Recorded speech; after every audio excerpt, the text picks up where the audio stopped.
Alerto mga senior citizens. May breaking news ako para sa inyo ngayong 2025. Narinig nyo na ba ang latest announcement? 50,000 cash assistance plus 10,000 Christmas bonus officially confirmed na para sa ating mga senior citizens this year. Hindi ito rumor. Hindi ito fake news. Maraming tanong ang dumating sa akin. Totoo ba ito? Sino ang qualified? Paano mag-apply? Kailan ang release date? At lahat ng sagot nandito sa video na ito. Alam natin mas tumataas pa ang cost of living ngayong 2025. Presyo ng pagkain, maintenance, medicines, utilities, lahat sumasakit sa bulsa. Pero may good news. Ang government ay nag-announce ng Special Financial Assistance Programa specifically para sa ating senior citizens. Imagine, up to 60,000 total na tulong na pwedeng maklaim. Pero critical info, may specific eligibility requirements ito. May deadline, may documentation needed at maraming scammers na gumagamit ng programa na ito para mangloko. Kaya dito sa video, kumpletong detalye ang ibibigay ko. Sino ang qualified recipients? Complete list ng requirements, step-by-step application process, official release schedule para 2025. Paano magprotekta laban sa scammers? Lahat i-explain ko ng malinaw at simple para madaling maintindihan. Kung concern kayo sa inyong mga magulang, lolo't lola o kapwa seniors, like this video now para mas maraming makaalam. Let's help our senior community. Simulan na natin ang full details. Kumusta po kayo mga kapwa ko senior citizens? At sa lahat ng mga anak, apo at kamag-anak na nanonood para sa kanilang mga mahal sa buhay. Ako po si Your Name at salamat sa inyong panonood ngayong araw na ito. Alam ko marami sa inyo ang excited. Marami rin ang medyo nag-aalangan kung totoo ba talaga ang balitang ito. At yan exactly ang dahilan kung bakit ako gumawa ng video na ito para bigyan kayo ng complete information para hindi kayo malito. At para matulungan kayong makakuha ng assistance na ito kung kayo ay qualified. Una sa lahat, gusto kong linawin. Yes, may ongoing programs ang gobyerno para sa senior citizens dito sa Pilipinas. Hindi po ito bago. In fact, mayroon tayong Senior Citizens Act na nag-guarantee ng iba't ibang benefits para sa ating mga seniors. Pero ang specific na programa na ito na 50,000 plus 10,000 Christmas bonus, kailangan nating i-verify kung saan exactly ito nanggagaling at kung paano ito ma-access ng ating mga qualified senior citizens ngayong 2025. Ngayon, makinig kayo ng mabuti kasi importante ang information na ito. Ang Department of Social Welfare and Development o DSWD ay regular na nag-i-issue ng assistance programs para sa vulnerable sectors ng ating lipunan. Kasama dito ang ating mga senior citizens, lalo na yung mga walang regular income, yung mga walang pension, at yung mga classified as indigent or mahihirap. Mayroon ding social pension program na monthly assistance na binibigay sa qualified senior citizens na walang SS, GSIS, o anumang retirement benefits. Pero ang tanong, saan nanggagaling ang specific na amount na 50,000 at 10,000 na binanggit natin? Kailangan nating maging careful dito kasi maraming scammers at fake news na kumakalat, lalo na sa social media. Ang totoo, may iba't ibang programs ang available pero hindi lahat ay automatic na makakatanggap ng exact na amount na yan. Kaya mahalaga na maintindihan natin ang bawat programa at kung sino ang truly qualified.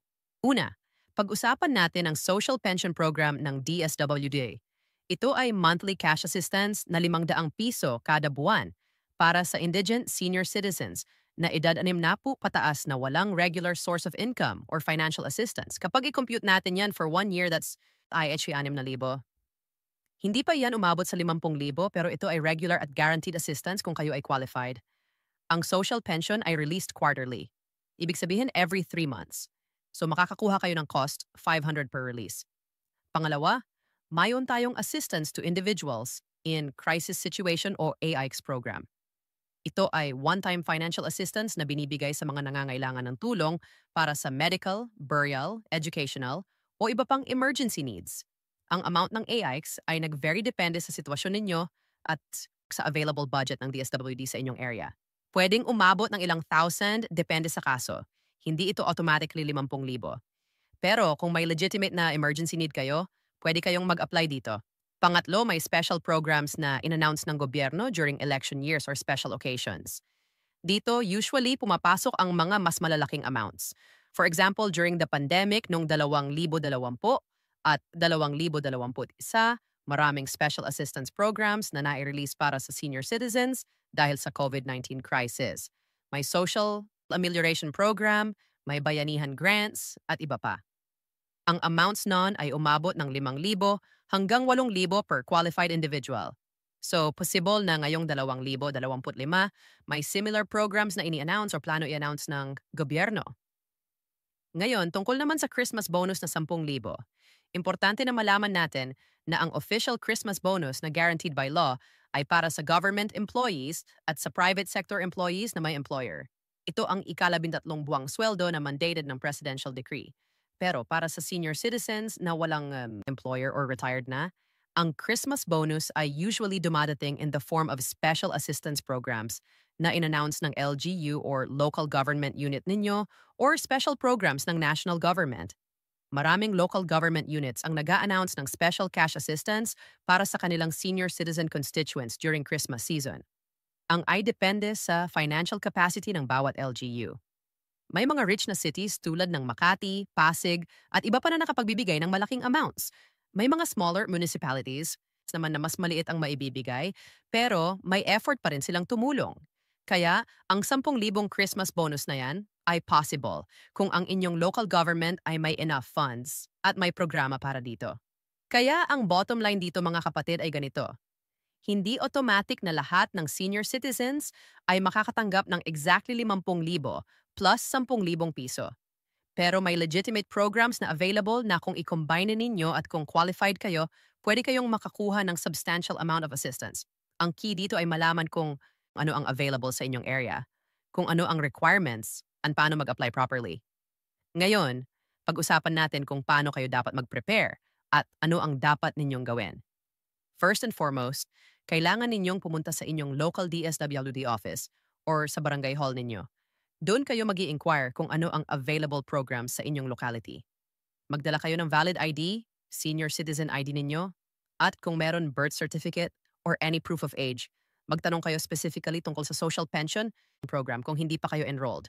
Magtanong din tungkol sa AICS kung may specific need kayo na pwedeng i-apply. Para sa social pension program, ang basic requirements ay ganito. Una, kailangan kayong 60 taong gulang o mas matanda. Pangalawa, kailangan kayong indigent senior citizen, meaning wala kayong regular source of income, wala kayong pension from SSS, GSIS, or iba pang retirement program. Pangatlo, kailangan kayong resident ng lugar na yon for at least 6 na buwan. At pang-apat, hindi kayo permanently confined sa any institution na may regular support na from government. Ang application process para sa social pension ay relatively simple pero kailangan ng patience. Pupunta kayo sa DSWD or sa designated office sa inyong area. Mag-fill up kayo ng application form. Ipapakita ninyo ang requirements ninyo. Then, maghihintay kayo ng validation process. Ang validation ay kinakailangang ma-verify kung tunay nga kayong indigent at qualified.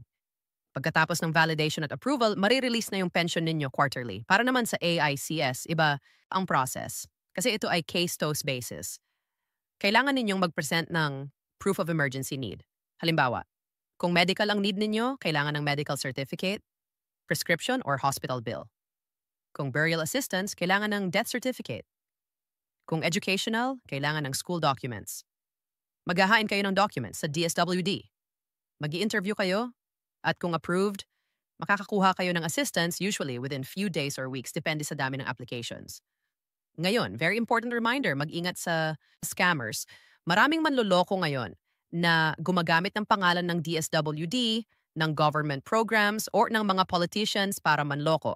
Hindi kayo hihinga ng pera ng legitimate government programs. Hindi kayo dapat magbayad ng processing fee, registration fee, or anumang bayad para makakuha ng government assistance. Lahat ng government assistance programs ay libre ang application. Kung may nag-text o tumawag sa inyo na humihingi ng bayad kapalit ng assistance, that is a scam. I-report ninyo immediately sa authorities. Iwasan din ninyong magbigay ng personal information sa mga suspicious na tao o websites. Ang legitimate application ay dapat sa official DSWD office o sa inyong barangay hall. Hindi sa mga random na tao sa kalye. Hindi sa mga text messages. Hindi sa mga suspicious na Facebook pages. Protect your personal information. Maraming identity theft at scams na nangyayari ngayon, kaya kailangan tayong maging vigilant. Tungkol naman sa special programs ng local government ninyo, ang best way para malaman ay direktang makipag-ugnayan sa inyong barangay captain or sa local government unit ninyo. Pumunta sa municipal hall or city hall. Magtanong sa Office of the Senior Citizens Affairs kung meron man sa inyo. Maraming LGUs ay may dedicated office para sa senior citizens na nag-coordinate ng lahat ng programs at benefits. Doon kayo makakahingi ng complete list ng available assistance at kung paano mag-apply. May mga local government din na nag-a-announce ng programs through their official Facebook pages, official websites, or through announcements sa barangay. Kaya, importante na connected kayo sa inyong community. Sumali sa senior citizens organization sa inyong lugar kung meron. Usually, ang organization leaders ay updated sa mga programs at benefits na available.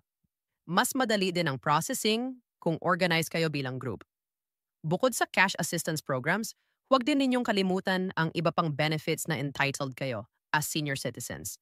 May 20% discount kayo sa restaurants, sa medicines, sa medical services, sa transportation, and sa iba pang establishments. May PhilHealth coverage kayo. May exemption sa certain taxes. May priority lane kayo sa banks, government offices at iba pang public places.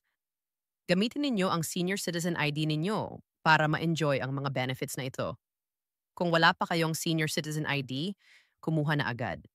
Pumunta sa Office of the Senior Citizens Affairs sa inyong city or municipality. Magdala ng valid at proof of age like birth certificate. Mag-fill up ng application form, usually within few days or weeks, makukuha na ninyo ang ID ninyo. Ang ID na ito ay very important kasi ito ang proof ninyo na entitled kayo sa lahat ng senior citizen benefits at discounts. Para sa mga meron namang pension from SSS or GSIS, check din ang inyong accounts. Make sure na updated kayo sa inyong contributions at na nare-receive ninyo ang tamang amount ng pension. Kung may problema sa pension ninyo, pumunta sa nearest SSS or GSIS office para mag-inquire at mag-resolve ng issue. Importante na protected ang rights ninyo bilang pensioners.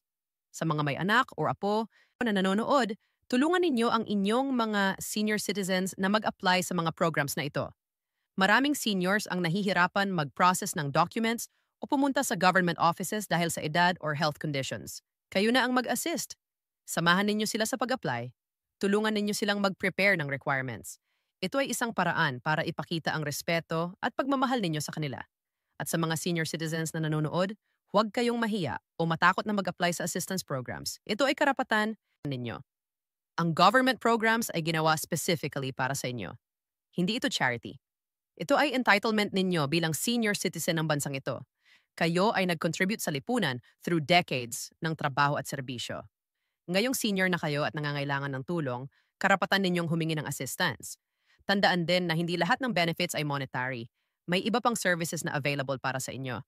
May free health checkups sa health centers, socialization para sa senior citizens, skills training at livelihood programs, recreational activities. Sumali kayo sa mga programs na ito para hindi lang pera ang makuha ninyo, kundi pati social connections, health benefits, at fulfillment. Regarding sa timeline ng mga programs, ang social pension ay ongoing program. Pwede kayong mag-apply anytime basta qualified kayo. Ang AI naman ay available throughout the year depending on emergency needs. Pero ang special programs, lalo na yung may malalaking amounts, ay usually announced during specific occasions or years. Kaya importante na updated kayo sa announcements ng DSWD at ng local government ninyo. Ngayong 2025, with election season approaching in 2025, malamang na maraming politicians at government officials ang mag-a-announce ng special programs para sa constituents nila, including senior citizens. Be watchful pero be discerning din. Make sure na legitimate ang programs at hindi lang pampolitika. Ang tunay na tulong ay hindi nag-e-expect ng kapalit na boto or loyalty. Ang government assistance ay right ninyo regardless of political affiliation. In conclusion, mga kaibigan, ang 50,000 plus 10,000 na binanggit sa title ay possible through combination ng different programs, special announcements, at local government initiatives. Hindi ito automatic para sa lahat, pero may legitimate ways para makakuha ng substantial assistance kung kayo ay qualified at marunong mag-navigate ng system. The key to be informed, to be proactive, to prepare requirements, at to apply sa tamang channels. Huwag kayong sumuko kung una kayong na-reject. Magtanong kung bakit at ano ang kulang sa requirements ninyo. Sometimes it's just a matter of completing documents or meeting certain criteria. Persistence pays off. At lagi ninyong tandaan, na may mga tao at organizations na willing tumulong sa inyo. Reach out sa social workers, sa barangay officials, sa senior citizens organizations at sa family members ninyo. Salamat sa inyong panonood hanggang dulo ng video na ito. I hope na naging helpful at informative ang lahat ng information na ibinahagi ko. Kung mayon kayong specific questions or experiences na gusto ninyong i-share, please leave a comment below. Let's help each other by sharing information at experiences, at please share this video sa inyong mga kakilala na senior citizens or sa mga may senior citizens family para mas marami ang makapag-benefit ng information na ito. God bless us all at sana ay makakuha tayo lahat ng assistance na kailangan natin ngayong 2025.